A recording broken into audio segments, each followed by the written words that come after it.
Now, we've also heard that there have been arrests made by the police in Karachi and in Peshawar, so it seems like this operation is now really underway. In terms of what is happening at the border, we know that there are long queues of people who are trying to get across, and what will happen to them on the other side is not 100% certain. We know that there were meant to be camps to be able to find those returnees, that the Taliban government have talked about being able to find them jobs, but still a large amount of uncertainty. Indonesia's President Joko Widodo is pushing ahead with controversial plans to build a new government capital in the wilds of the Borneo jungle after announcing the construction of an international airport that will be built within a year. The new seat of government, Nusantara, is meant to reduce congestion in Indonesia's current capital, Jakarta. Many in Indonesia have questioned the environmental toll of the project. Police in the Netherlands have made 7 arrests as part of a major investigation into drug smuggling through Schiphol Airport. All 7 were employees at the airport in Amsterdam. The arrests followed the discovery earlier this year of drugs shipments in the cargo hold of flights from Schiphol. 4 were intercepted in Asia and 1 at the airport itself. BBC News. If you could sum up in one word what makes a good boss, what would you say? Compassion. Insight. What makes a good boss? Trust. A mentor. Respect, or rather mutual respect. Welcome to the forum from the BBC World Service. I'm Rajan Datta. Of course, it's easier to say what makes a bad boss, because we've probably all had one of those. But no, instead, we challenged you to tell us what the attributes of a good boss should be. And listener Yasir from Sydney in Australia was one of hundreds of listeners who got in touch to share their stories. I just passed my accounting examination and the institute put my photo in the magazine. So that magazine went to my general manager and he just came to me and he just congratulated me, he hugged me and he was smiling and he shared my joy at that time, and I was very junior. He also gave me a bonus as well and a letter of appreciation. So these things make you loyal towards someone and you then put your efforts beyond. Even sometimes you don't feel about the burnout, but you give your 100% if you have these kind of bosses. Now, that sounds like a person who A, genuinely cared about their staff, and B, knew how to get the best out of them. And listening to that is someone who knows a thing or two herself about what makes a good boss. Anne Frunker heads up the Chartered Management Institute, or the CMI, an organisation in the UK that works to turn what they call accidental managers into leaders. So, Anne, what is an accidental manager? An accidental manager is somebody that is really good functionally or technically. And so one day somebody taps you on the shoulder and says, "Congratulations, you're promoted. You're in charge of all the people and the money and you're leading the team in the department. Good luck with that." And they do not train you. Now here's a stat. In the UK, 82% of the 8 million managers that we have, when they get promoted into management, are accidental managers. They're not trained. 8 million managers? Yes. And, you know, it makes a real difference to the outcome of organizations and the well-being of everybody. So, Anne, you and your organisation talk about conscious leaders, people who know why they're in that particular management role, and what could be more conscious than someone who chose to leave behind a successful career, in this case law, and set up their own company. Monica Musonda is the boss of Java Foods in Zambia, and in 2022 she was included on the BBC's list of the 100 most influential women around the world. So, Monica, would you say you're a good boss? I think I would like to say I have become a better boss and leader. Why do you think that is? Yeah, I think it's been really a journey for me. As you said, I transitioned from being a lawyer outside of my native country of Zambia and moved back to set up a business in manufacturing. And it was really because I had a passion to do this and didn't really know how to lead a team, and particularly in a new area. But slowly and surely, I was very clear about what the vision that I wanted for the business, the purpose. I have learned slowly but surely how to bring people on board by communicating better, by listening, by being really sensitive sometimes to things around me because, going through COVID, for instance, we learned a lot about being much more empathetic, much more understanding. It's not just about getting people into the office, but also understanding what they're going through. And the minute we were able to show people that, people were able to bring 110% of themselves to work or do 120% at home and really help us achieve our goals. And Monica, how do you find out what your staff truly think of you as a boss? So only fairly recently have we done more formal surveys, employee surveys. We do them every year, and we ask a wide range of issues. But before, it was really interfacing with them. I mean, we were a very small team, and this is very usual for startups. That you sit in the same office and you speak and you hear and you see what's going on, and then you can discuss it. But as you get bigger, we're close to 100 employees now, and we sit in a fairly big factory. It really means that you must formalize your feedback much more. You must really rely and delegate to your managers to really, go through target setting, speak to your team every quarter, not just on performance, but how are you doing now? I mean, those are the critical issues we are asking now of our teams to make sure that people bring their whole selves to work. Are you doing okay? Are you able to manage this? How can we help you perform better? And this is really helping us now. Okay, well, I've been looking over the hundreds of comments that our listeners posted on the BBC World Service Facebook page, and there's a lot of consensus amongst you about what makes a good boss. Angela in Botswana says, a good listener. Bina in Zambia says, humility. Honesty, says Dilip in Nepal. So you might be surprised to learn that what we think of as a good boss has changed over time. And I'm going to bring in Professor Todd Bridgman here from Victoria University in Wellington in New Zealand, who's researched the history of management. Todd, we can assume that there were people in charge, bosses, if you like, in ancient civilizations, and of course in big institutions like the church or the military. But when did the concept of management as we know it now emerge?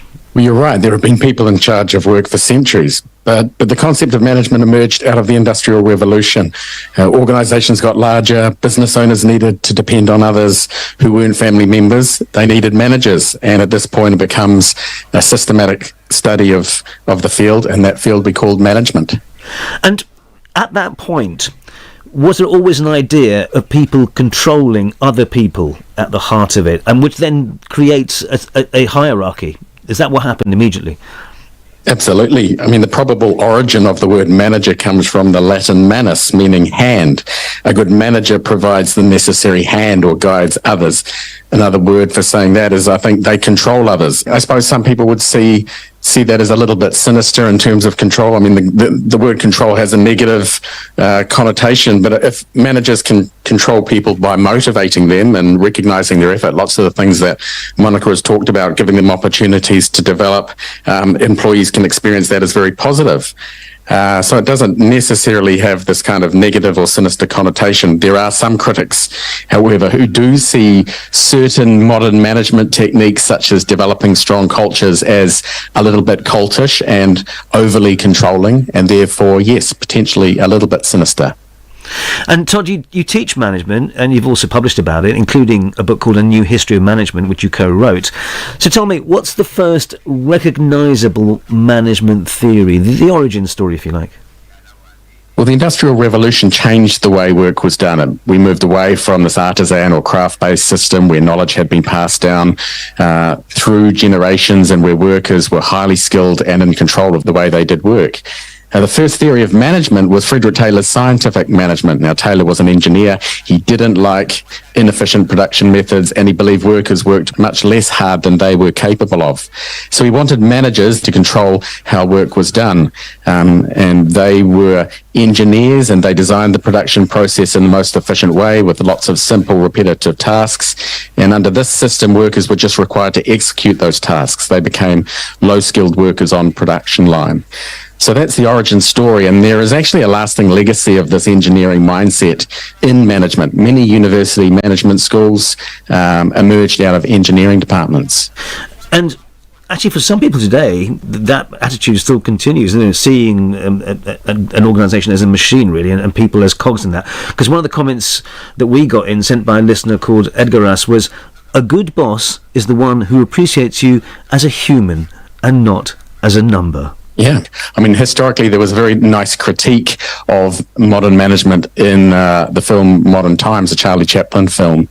The opening scene of that film has the manager sitting in his office doing a jigsaw puzzle, and he then orders the production line to be sped up. And poor Charlie's on the production line. He's got his immediate boss, the foreman, who's standing over him, very hostile person, and shouting him to work harder. And Charlie has no control over the way he does the work and the speed in which he does it. The only control, I guess, over his job is to literally throw a spanner into the works and to stop the machine. So yes, I guess that feeling that by some employees that they don't appreciate as being human, I mean, that really goes back to the first theory of what a good boss represented, and that was someone who could design work scientifically and control workers extremely tightly. So, Todd, you talked about Charlie Chaplin there, and the workplace, especially the office, has been a rich scene for comedy and drama in film and on TV. Maybe you've seen 9 to 5, a film starring the American singer Dolly Parton, where she and her co-workers plot to bring down their domineering boss. Or The Office, a BBC comedy about an incompetent middle manager. And since it was first shown in the UK, The Office has been adapted for international audiences, including long-running versions in India and the US. Now, we asked Dr. Mike Urick from the Alex G. McKenna School of Business, Economics and Government at St. Vincent College in the US to reflect on why, when we spend so much of our waking lives at work, why would we want to watch it again on screen? All right, I'm working all day. There's a lot of ridiculous things that happen. When I'm at work, I can't laugh about it. I can't laugh at my boss. I can't laugh at my manager. But when I go home, I can watch it on TV. Something similar may have just happened to me today in the workplace. Obviously, it's more exaggerated on The Office, on that show. But it's a safe space also that now I can laugh at it too. And so people see themselves, see their colleagues, see their bosses in shows like The Office. And I think that's why they resonate. But can we really learn how to be a good boss or a good manager from the characters in The Office? Maybe, maybe not. There are some films, though, and some shows out there that I think do it better, that represent a better context for working. One of my favorite movies is The Intern. And the reason why I like this, yes, it's a comedy, but it doesn't play along those exaggerated stereotypes of what a boss does. Instead, you have two different business people. Anne Hathaway is the CEO of her own company, and Robert De Niro, older than Anne Hathaway's character, but is the intern. He's retired, he's coming back to work, and he's joined this intern program. And so he's working for Anne Hathaway. And the thing that I really like about this is that there's generational differences, but it does not exaggerate those generational differences. Instead, it shows in an organizational context, we can all learn from each other, regardless of job title, regardless of age, regardless of anything else. There's always something to learn from somebody else. And I think that idea of building trust, having positive, open communication, and mentoring others, those are key characteristics of what it takes to be a good, effective manager or a good, effective boss. Dr. Mike Urick there, the Dean of the Alex G. McKenna School of Business in Latrobe, Pennsylvania. And we'll be hearing from him again later on this forum from the BBC World Service.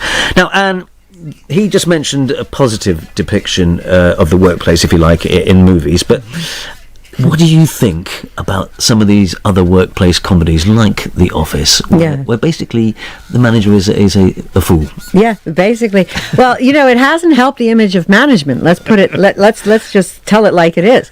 And actually, what it does do is, in some ways, it can demean the profession. You should take pride in being a manager and actually unlocking the potential of other people, as we've heard Monica talk about and others mention, is a very rewarding situation. And what we need to recognize is actually your relationship with your boss, with your line manager, is the single biggest factor that impacts your well-being at work, and it's the second largest factor after your health outside of work.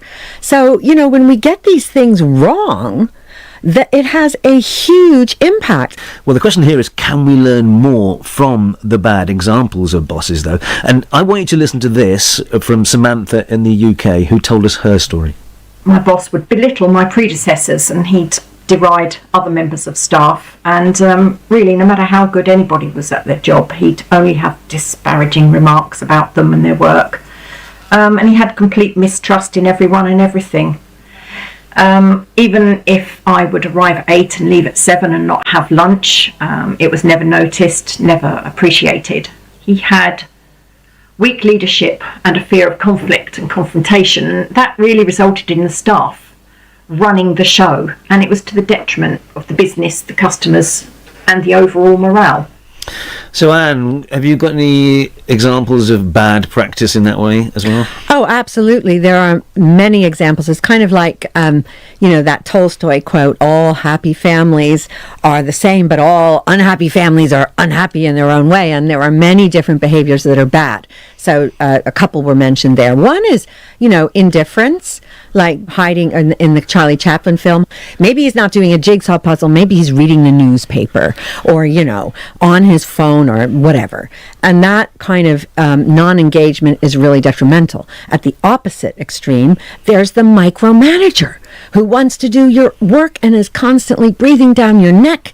And whatever you do, it's as the listener was saying, it's never good enough and it's belittled and I can do it better myself, and they grab it off you and they do it themselves. That's really bad behavior as well. And then there's the bully, who likes to shout and thinks that somehow by shouting, it's somehow going to motivate you to do better work.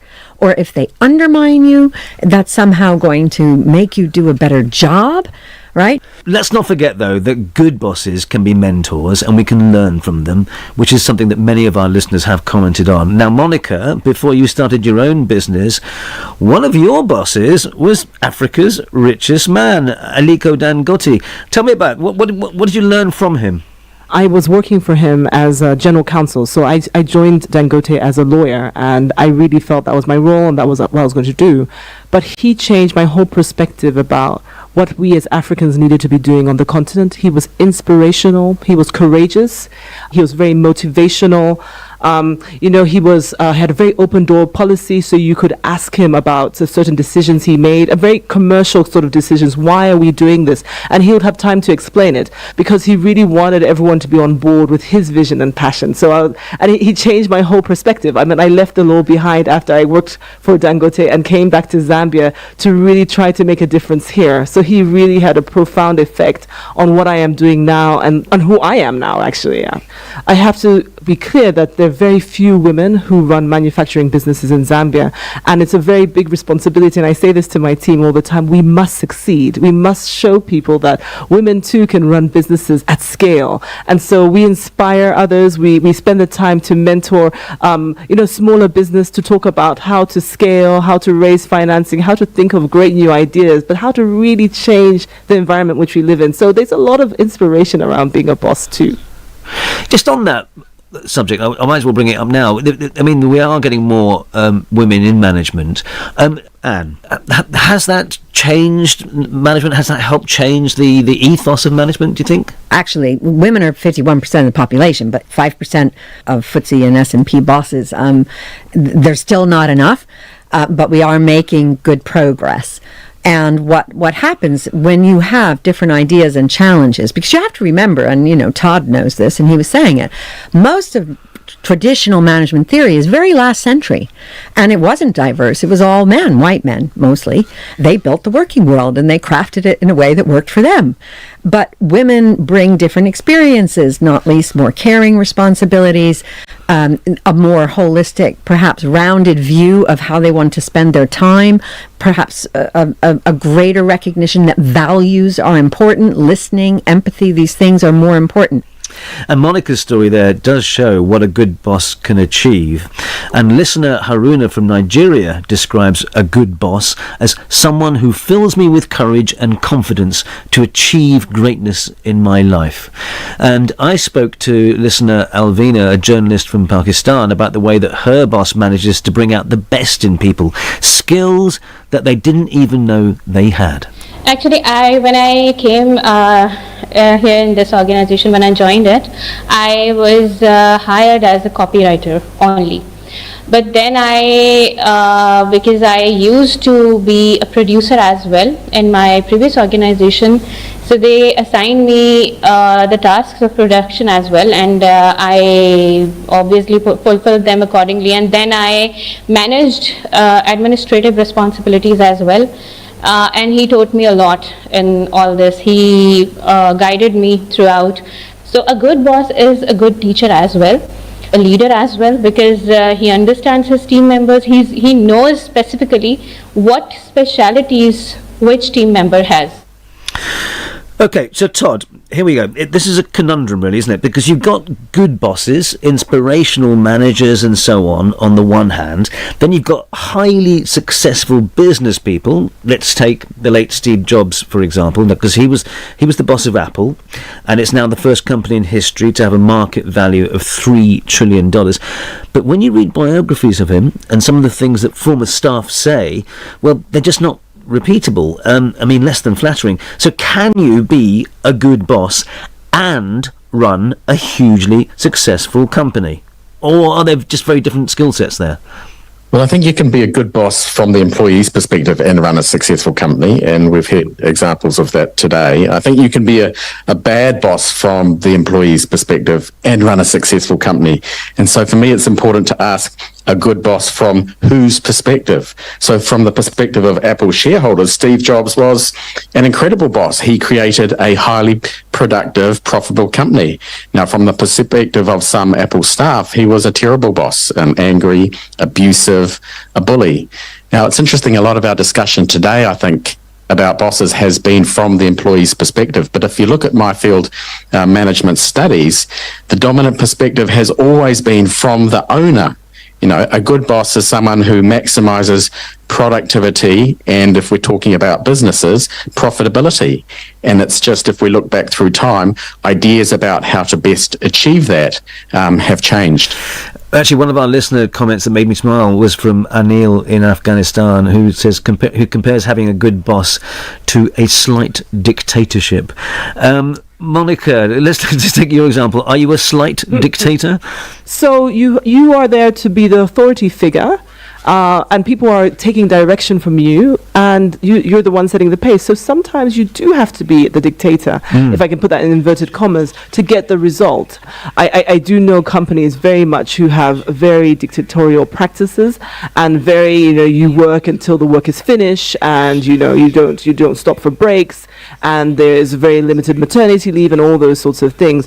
And you do see in the long run that they're unable to retain the best employees, but also the converse is true, that when people know that this is a good company, they treat their employees well, that they try their hardest to give the consumer the best product or the best services, people are more willing to actually buy your products. And I think that is, I fundamentally believe that, because I'm actually in that right now. I've really had to change how I drive results in my business. And I can't drive the results myself. I have to drive them through a team. And they have to be inspired, motivated, showing up, acting with professionalism, with integrity. And I must lead by example, but with the rules.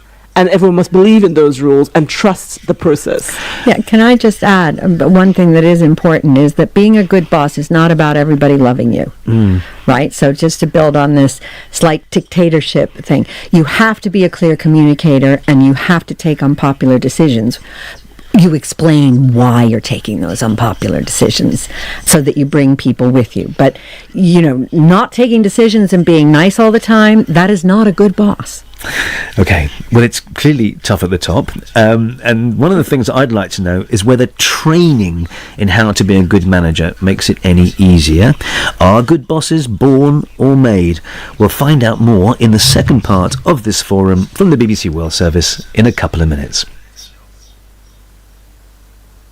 This is the BBC World Service, asking the migrant berry pickers of Portugal if their journey to find a better future is worth the price. In 2017, raspberries rotted on their bushes due to a lack of pickers.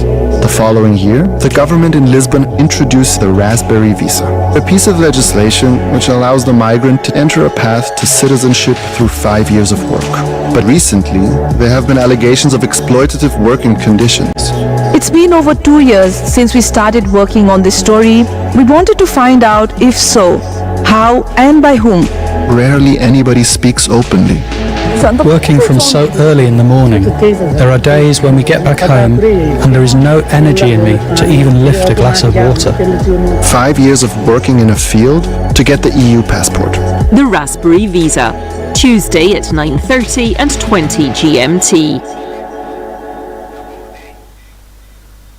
Coming up on the forum after the news and continuing our look at the enigma that is a good boss, we'll be asking if management skills are natural or can they be learnt. How much of it is about organisational skills and how much about psychology? And is there a difference between a good boss and a good leader? And we'll find out about the Star Wars School of Management. That's the forum after the news. BBC News with Emily Thomas. Hundreds of people have walked through a gate at the Rafah crossing in southern Gaza on the way to Egypt. More than 80 seriously injured Palestinians are also being allowed to leave in a deal said to have been brokered by Qatar. There are unconfirmed reports that the first ambulances have made it onto Egyptian soil. It's the first such evacuation since the current conflict with Israel began more than 3 weeks ago. Hamas says 7 of the civilian hostages it abducted last month were killed in Israeli airstrikes on Jabalia on Tuesday. It says 3 were foreign passport holders. Israel has not commented. Local phone and internet services in Gaza were cut overnight. President Biden and King Abdullah of Jordan have discussed how to boost the delivery of aid to Gaza. Mr. Biden repeated his call for Israel to respect international humanitarian law. In other news, a global gathering on how to control the risks posed by artificial intelligence is getting underway in Britain. Executives from technology firms such as Meta and Google are joining senior politicians from around the world, including the United States and China, at Bletchley Park. Pakistan says it started to arrest Afghans as it begins a nationwide campaign to remove what it calls illegal immigrants. Hundreds of thousands of people face the prospect of deportation. Dutch police have made 7 arrests as part of a major investigation into drug smuggling through Schiphol Airport. All those held were employees at the airport in Amsterdam. The arrests follow the discovery earlier this year of drugs shipments in the cargo hold of flights from Schiphol. Indonesia's President Joko Widodo is pushing ahead with controversial plans to build a new government capital in the wilds of the Borneo jungle. He's announced that an international airport will be finished within a year. Many Indonesians have questions the cost and environmental toll of building a new city. BBC News. Welcome back to the forum from the BBC World Service. I'm Rajan Datar, and we're asking what skills and qualities make someone a good manager. My 3 guests are still with me.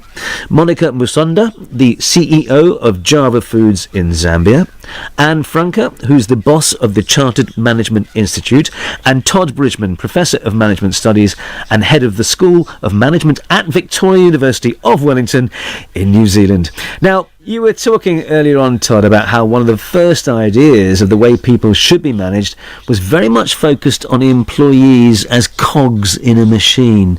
So how did that change? Well, in the conventional history of management, it changed following the discovery in a series of experiments at the Hawthorne factory near Chicago in the 1920s that workers have social needs and managers would do well to understand and respond to them. Now, the participants. Hi guys, this is your friend Uruj from SendWave. SendWave is a money transfer app that is used by people all over the world to send money to their loved ones in Africa. With SendWave, you can send money to Ghana, Nigeria, Kenya, Uganda, and Tanzania. And the best part is, SendWave is absolutely commission-free. Our exchange rates are excellent. You can see for yourself by checking them out on our website. So how do you use SendWave? SendWave is an app that you can download onto your phone from the App Store or Google Play Store. The app is free to download. After downloading it, just open the app and enter your name, email, and phone number. That's it. You're good to go. Make sure you use the promo code SR. S for Starr, R for Radio. This promo code will give you £5 free credit to send to Africa on your first transaction. Your money will be delivered to your recipient within seconds. Feel free to call me on 0749 7377 647 at any time. I'll be happy to tell you all about SendWave and help you in any way I can. Remember to use the promo code SR for £5 free credit. Medasse. Hi everyone, it's your girl BB Clement, the author of How to Go From Employee to Entrepreneur and the host of your weekly business show, BB Means Business, the show where we discuss everything you ever wanted to know about business but you were afraid to ask. How do I start my business? How do I raise the finance? How do I grow my business? Where am I going to find my customers? Join me every Tuesday at 1:30 p.m. on Starr Radio UK to get all the information and tips that you need to become a successful entrepreneur and become financially free. Remember, don't let life dictate to you. Rather, put your signature on life.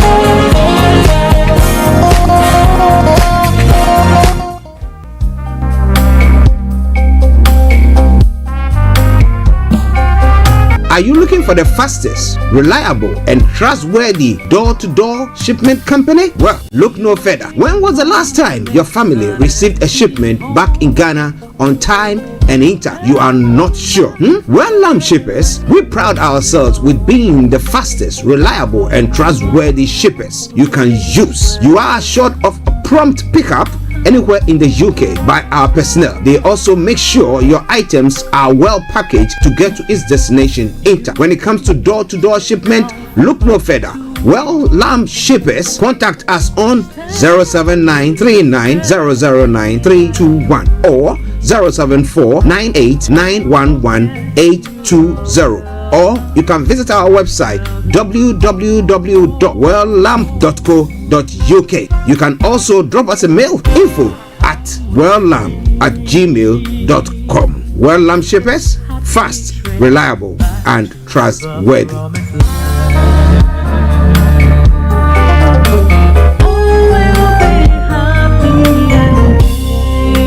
Hi there. Are you dreaming of owning your own house in Ghana? Then you will need a well-documented piece of land that is free from troubles. I highly recommend My Africa Property for any size of land that you will need. With My Africa Property, lands are available in Pram, Sopoli, Tohenia, Ogome, Dodova, Winneba, and many other locations at affordable prices. These locations are about an hour away from the airport, only 35 minutes from the motorway, 10 minutes drive from Central University College, 10 minutes drive to the beach, and close to Pram Senior High School and Ghana Men's Soccer Center of Excellence. For more details, visit our website www.myafricaproperty.com or call our UK office on 0208 123 2523. For our US and Canada offices, call us on +1 585 184 994145. You can also email us at ghana@myafricaproperty.com. Tune in to On Point here on Starr Radio UK with Empress Regina every Monday at 5 p.m. GMT. Looking forward to your company. Check me out. He tells me my energy is making him tired. Yes! How do you get the energy to do I've been told that I have a lot of energy, but my goodness, I think today I have met my match, people. I have met my match, Miss Suzanne. Wow, amazing. One of the things that's the start of the darkness. Of darkness. So what did that? Myself and the world in adjust. And 2019. Forget the proverbial boardroom. Join me, Simone Frazier, on The CEO, the program that gives you the driving seat over your life. Every Tuesday, 8 p.m. only on Starr Radio. Getting onto the property ladder has never been easy until now. Join us this and every Thursday from 7 p.m. to 8:30 p.m. live on the Property Hour Show on Starr Radio UK, where we talk to mortgage brokers, property developers, estate agents, landlord, tenant, property consultants on how to invest or get into the property business and make money. You can't afford to miss this. The Property Hour Show is your best source into the property industry. Hi guys, this is your friend Uruj from SendWave. SendWave is a money transfer app that is used by people all over the world to send money to their loved ones in Africa. With SendWave, you can send money to Ghana, Nigeria, Kenya, Uganda, and Tanzania. And the best part is, SendWave is absolutely commission free. Our exchange rates are excellent. You can see for yourself by checking them out on our website. So how do you use SendWave? SendWave is an app that you can download onto your phone from the App Store or Google Play Store. The app is free to download. After downloading it, just open the app and enter your name, email, and phone number. That's it, you're good to go. Make sure you use the promo code SR, S for Star, R for Radio. This promo code will give you £5 free credit to send to Africa on your first transaction. Your money will be delivered to your recipient within seconds. Feel free to call me on 0749 7377 647 at any time. I'll be happy to tell you all about SendWave and help you in any way I can. Remember to use the promo code SR for £5 free credit. Vedasse. Hi everyone, it's your girl BB Clement, the author of How to Go from Employee to Entrepreneur and the host of your weekly business show, BB Means Business, the show where we discuss everything you ever wanted to know about business but you were afraid to ask. How do I start my business? How do I raise the finance? How do I grow my business? Where am I going to find my customers? Join me every Tuesday at 1:30 p.m. on Starr Radio UK to get all the information and tips that you need to become a successful entrepreneur and become financially free. Remember, don't let life dictate to you. Rather, put your signature on life.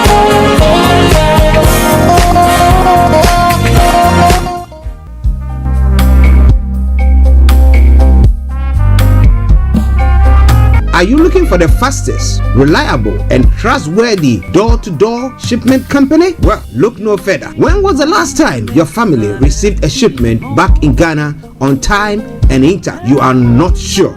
Well, Lamb Shippers, we pride ourselves with being the fastest, reliable, and trustworthy shippers you can use. You are assured of prompt pickup anywhere in the UK by our personnel. They also make sure your items are well packaged to get to its destination in time. When it comes to door-to-door shipment, look no further. Well, Lamb Shippers, contact us on 07939009321 or 07498911820. Or you can visit our website www.welllamp.co.uk. You can also drop us a mail, info@welllamp@gmail.com. Well Lamp Shippers, fast, reliable, and trustworthy.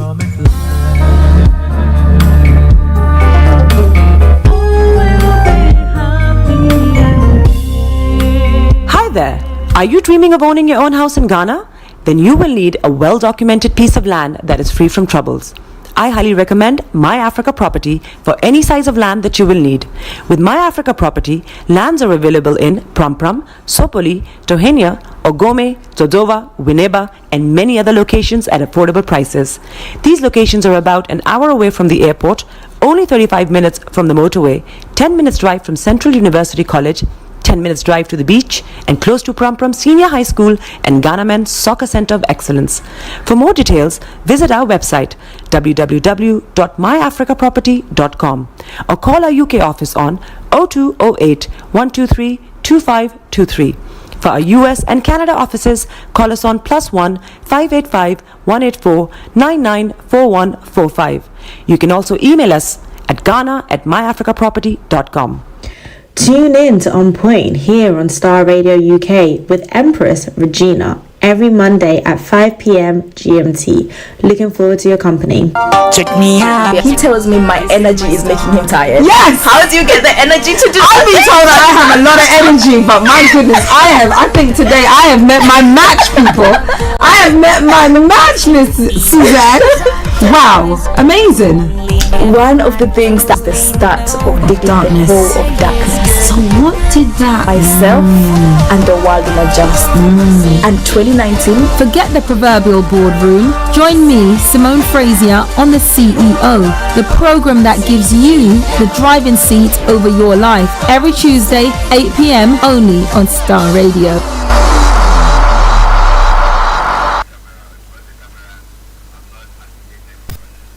The best radio show. The best radio show. Broadcasting worldwide, online 24/7. All around the world. In your car. At work. At home. On your smartphone. This is Starr Radio UK. Are you ready to turn it up? 10, 9, 8, 7, 6, 5, 4, 3, 2, 1.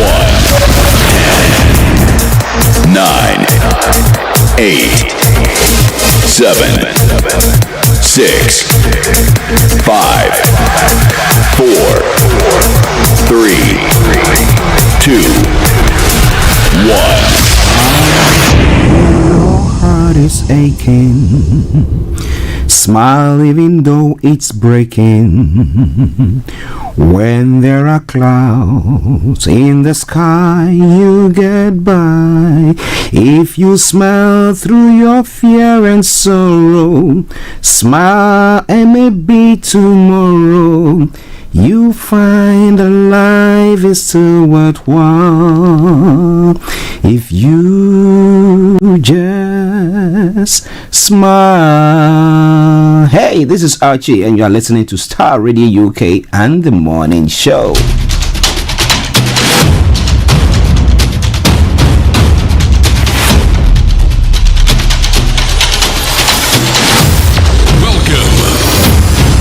This is Starr Radio. This is UK. Starr Radio UK. This is Starr Radio UK. Welcome.